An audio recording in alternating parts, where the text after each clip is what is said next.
Bonjour à tous, je m'appelle Philippe Trottin et je suis en charge de l'accessibilité numérique chez Microsoft.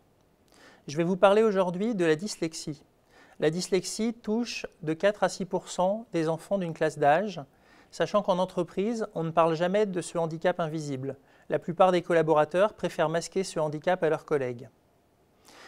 Microsoft a inclus dans la suite Office un certain nombre d'outils qui permettent à la fois à une personne touchée par la dyslexie de plus facilement rédiger des textes à travers de la dictée vocale.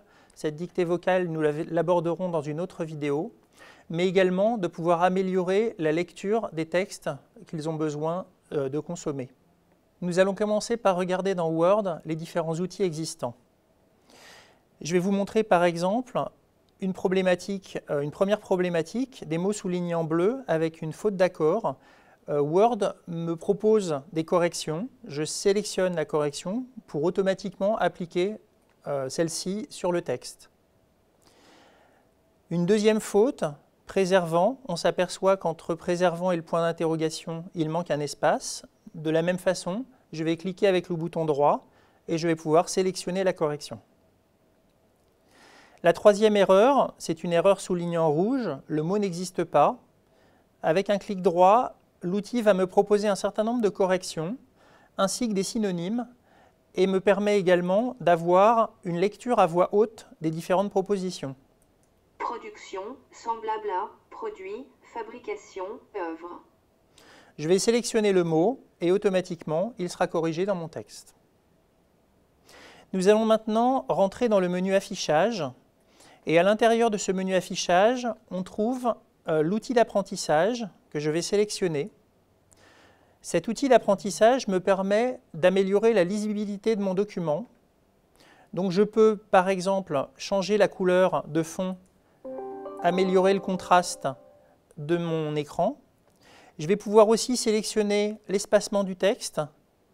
Cet espacement du texte facilite la lecture pour les personnes 10. Ça leur permet de les forcer à décrypter les différents mots qui apparaissent sur l'écran. Je vais repasser dans une couleur de page blanche.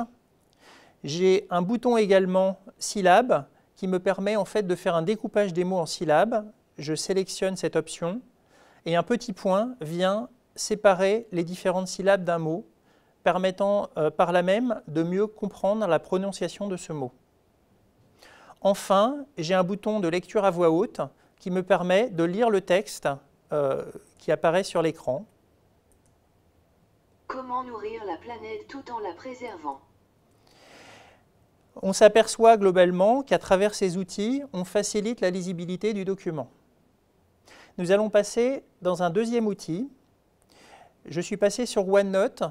Je n'ai pas choisi l'application OneNote, j'ai choisi la partie gratuite, on va dire, de OneNote, qui est une app que l'on peut retrouver sur le store de Microsoft. J'ai repris rigoureusement le même article. Et donc, à travers OneNote, je vais avoir dans le menu affichage un lecteur immersif que je vais pouvoir sélectionner.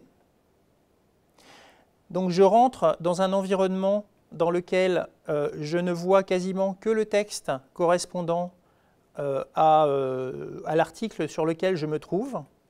Et je vais pouvoir sélectionner dans un premier temps la taille du texte, donc pouvoir changer cette taille. Pouvoir également augmenter l'espacement entre les caractères, comme ce que l'on a vu précédemment dans Word.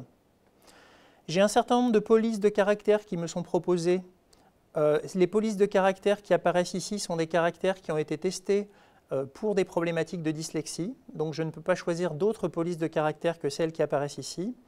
Et je vais pouvoir choisir le thème d'affichage de la même façon que ce qu'on a vu dans Word précédemment. Je vais maintenant rentrer sur la deuxième option qui correspond à une option de grammaire dans laquelle je vais retrouver la décomposition en syllabes des différents mots avec un petit point qui apparaît. Mais je vais pouvoir classer les différents mots existants par catégorie grammaticale, c'est-à-dire je vais pouvoir afficher par exemple ici en rose les noms, en rouge les verbes, en vert les adjectifs et en marron-beige, les adverbes. Ceci permet en fait de mieux comprendre la phrase. Je vais avoir la possibilité aussi d'afficher les étiquettes. Donc les étiquettes me permettent d'avoir un petit caractère au-dessus des différents mots composant ma phrase, avec un petit V pour les verbes, un N pour les noms, etc., etc. Donc ces outils me permettent grandement de comprendre la construction de la phrase et éventuellement de corriger mes erreurs. Je vais désactiver ces différentes options pour vous présenter maintenant ce que l'on peut retrouver dans les préférences de lecture. Dans les préférences de lecture, je peux choisir de faire un focus particulier sur la ligne qui est lue. Donc je vais l'activer et à partir de là, je vais avoir en mise en évidence les mots qui vont être lus et je vais pouvoir me promener sur ces différents mots. Alors je peux choisir soit d'avoir un focus sur une ligne, soit d'avoir un focus un peu plus écarté, voire un focus encore plus important. À partir de là, si je rentre dans le lecteur immersif et que je clique sur le bouton Lire, Feuille à proximité. À partir de l'adresse H. Donc là, je m'aperçois que j'ai une lecture à haute voix du texte correspondant et je vais pouvoir aussi choisir mes paramètres de voix, donc la vitesse de voix et le choix d'avoir une voix masculine ou féminine. Je vais désactiver maintenant ces focus sur la ligne et je vais activer l'imagier. Donc l'imagier est une nouvelle fonctionnalité qui va me permettre, lorsque je vais cliquer sur un mot, de pouvoir rechercher, si ce mot existe, de pouvoir rechercher le pictogramme associé. Alors, je vais activer l'imagier, je vais cliquer sur le mot et je m'aperçois que j'ai la possibilité de lire le mot de façon audio, mais j'ai aussi la possibilité d'avoir un pictogramme associé. Donc ici, on voit une ferme, on voit numérique, donc c'est un certain nombre d'exemples, ou des gouttes. Donc ceci permet de comprendre un peu mieux le mot de façon visuelle, ce qui facilite grandement la lecture de textes pour des populations soit en phase d'apprentissage du langage, soit nécessitant d'avoir des pictogrammes pour mieux comprendre le mot. On ferme maintenant cet outil et on va rentrer dans Edge, qui est le navigateur par défaut de Windows 10.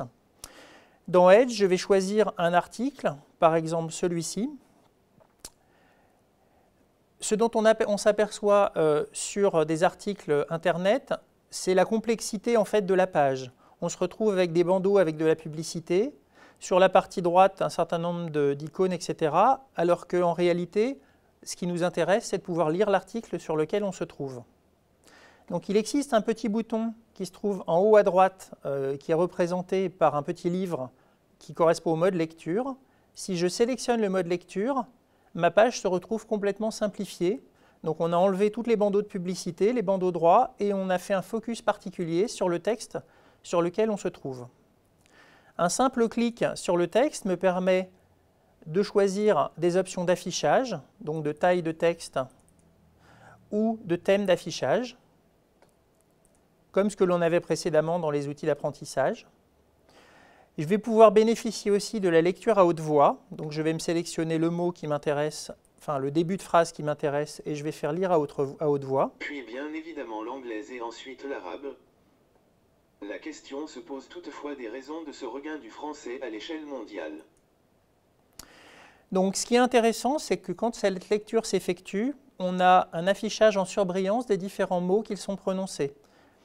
Donc ça permet de pouvoir suivre.